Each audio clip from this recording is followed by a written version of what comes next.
And so for me, on a good day, pre-COVID-19, my goal was to do some physical activity, to take some time for self-reflection. For me, that means through meditation or guided meditation, and then some type of creative outlet. That was pre-COVID-19. Yeah. I have noticed personally, in monitoring my own physiological and thoughts, physiological responses, and my own thought process, my anxiety level has ticked up, which I think that's everyone's has, right?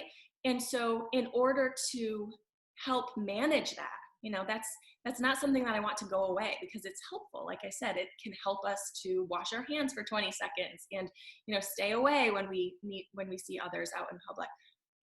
But in order to manage that, the dose of self-care that I now currently need is much higher.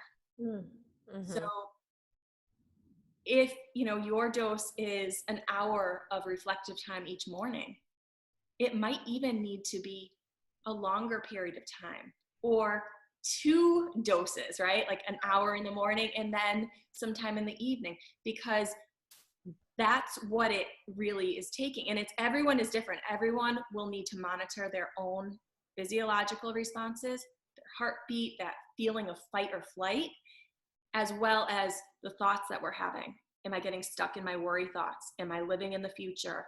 Am I able to be here present with my family and just take it one day at a time? Those are all indicators that maybe we need a little bit of a higher dose of self-care.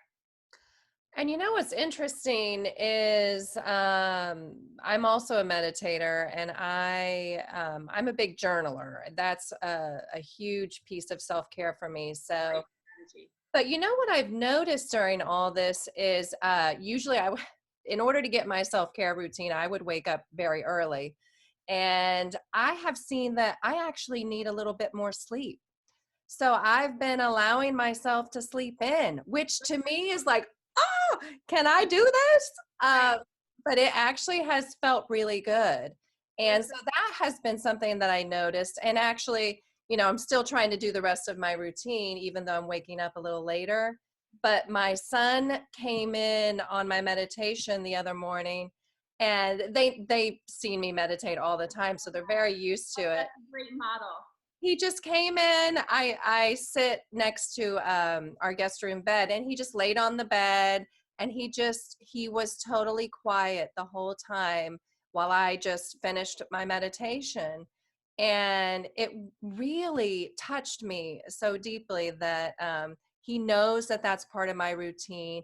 He didn't feel like he had to stay away. He just came right next to me, and it was really sweet. So what a wonderful teaching opportunity. You were able to teach him without using words or explanation, but just by doing. And these are some of the silver linings that we're seeing in being, socially distanced and being home often, and having, routines being changed and adjusted, is to have more authentic, in the moment learning opportunities, and learning opportunities for skills that might not be academic, might not be social by way of, taking turns sharing and navigating social relationships, but learning coping skills.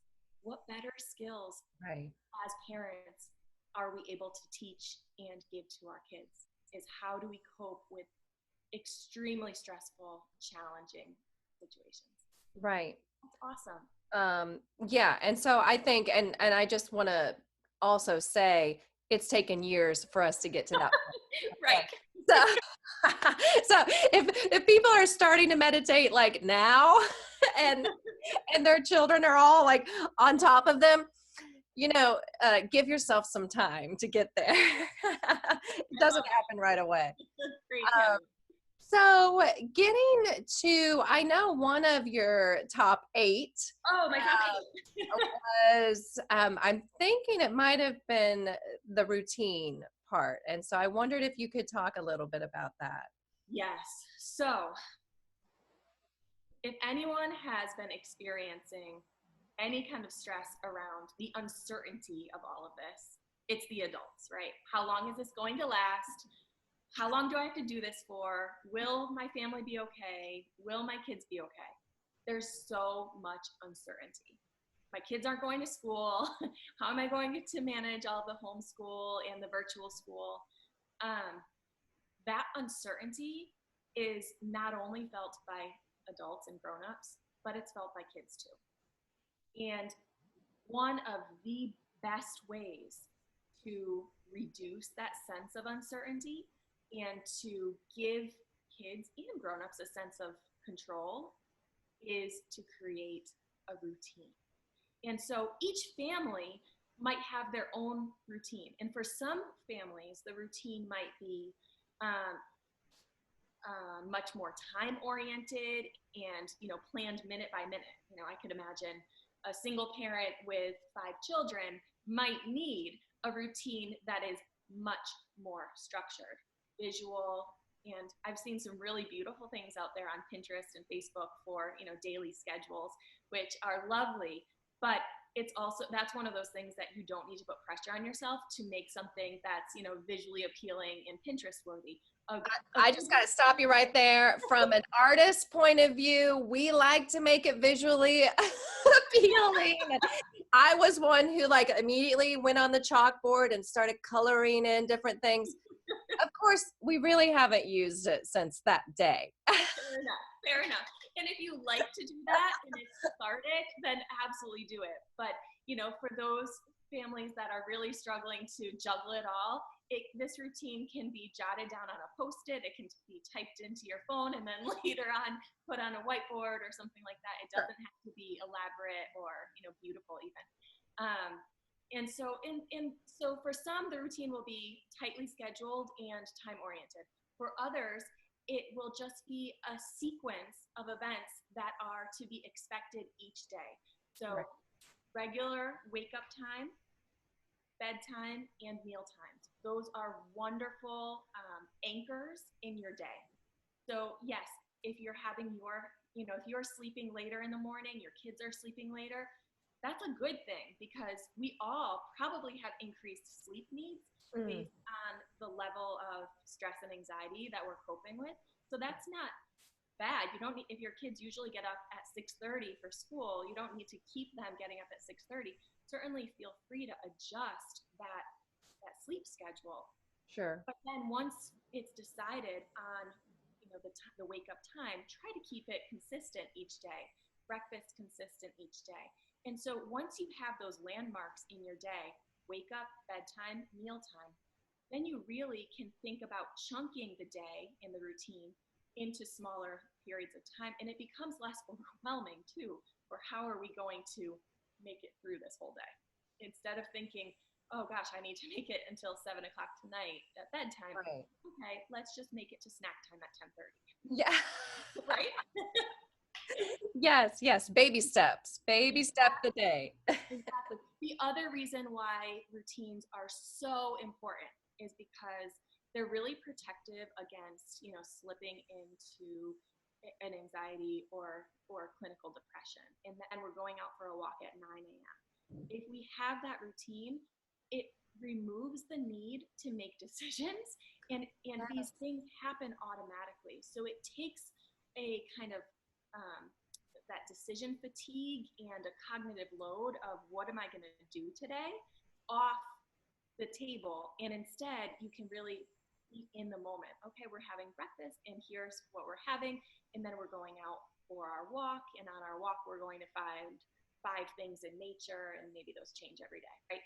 And then you get back and it's 10 o'clock, and then snack time is coming up, and then you have 2 hours to fill in between snack and lunch. So it becomes much more manageable to chunk it and to know that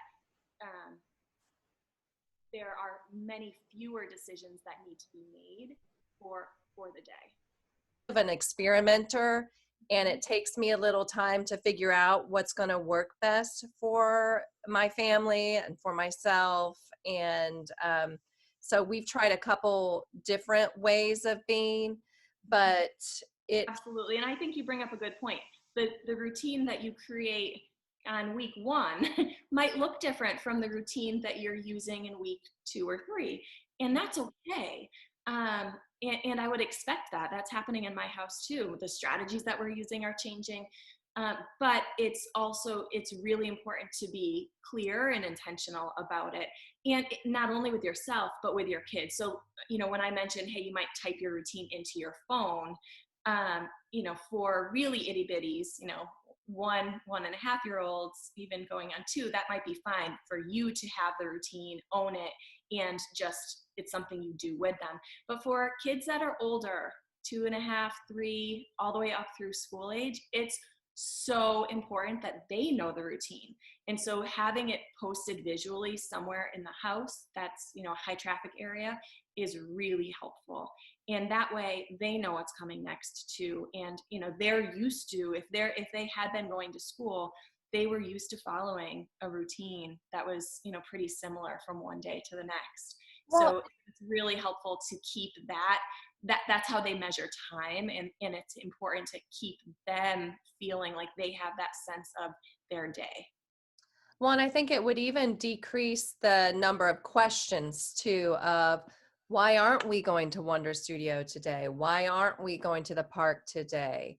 And I want to go here. I want to see grandma and grandpa. So if you have the schedule laid out for them to see, or you've had that conversation, then they might accept it and think, okay, well, this is what we're doing today. I think, kids are very resilient and adaptable.